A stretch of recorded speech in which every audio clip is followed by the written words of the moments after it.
De La Salle Bahay Pag-asa, Dasmariñas is a transformation and healing facility for the CICL, or Children in Conflict with the Law. Instead of detaining them into a regular detention center or prison cell, we here at De La Salle University Dasmariñas is taking care of them inside the campus. May mga formation track kami dito sa facility. One is home care services. Ito yung bahay nila. No? Kung mapapansin niyo, wala kaming rehas. Hindi kami yung regular prison. No? Another program is education program. 100% lahat ay napasok. We have 9 ALS students, 3 senior high school students, and 3 college students. Another program is psychosocial assessment.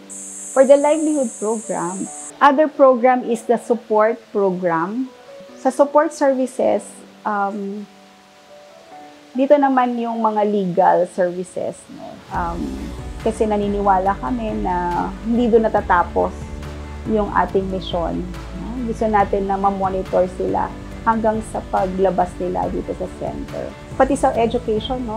Gusto rin natin na sana kung ano yung nasimulan nila dito, maituloy din nila paglabas. Ano yung kakaibahan? We have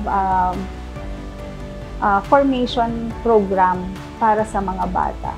So, makikita natin yung setup nga kanina, katulad ng nabanggit ko. Isa siyang bahay talaga. Bahay siya na hindi siya mukhang kulungan. Nakakapag-aral, 100% non-negotiable sa amin ang hindi pagpasok sa eskwela ng mga bata.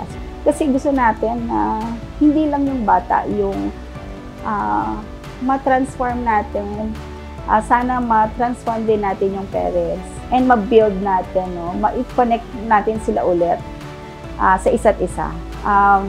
Kaya tingin ko napakahalaga, no? Napakahalaga noong facility natin. Napakahalaga ng De La Salle Bahay Pag-asa sa buhay ng mga bata nito. Yung mga na-release naman natin ay nakapag-aral sila, and alam ko, no, malaki ang impact noon sa kanila. Kapag meron tayong isang bata na natulungan, nabigyan natin ng second chance, malaking achievement na yon ng Bahay Pag-asa. We are very grateful na ang school, ang De La Salle University ay nag-support sa amin. We are very hopeful na mabago natin, no, at mabigyan na ma-heal natin sila habang nandito sila sa facility.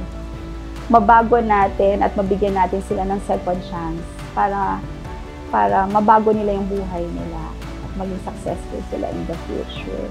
Sa academic community, so sana you come and visit us dito, kasi meron ding mga ilan po ng mga employees, mga students na hindi pa talaga nakakapunta, no, dito sa Bahay Pag-asa. So sana madalaw niyo po kami at makita ninyo, makilala ninyo yung mga batang inaalagaan natin dito sa facility.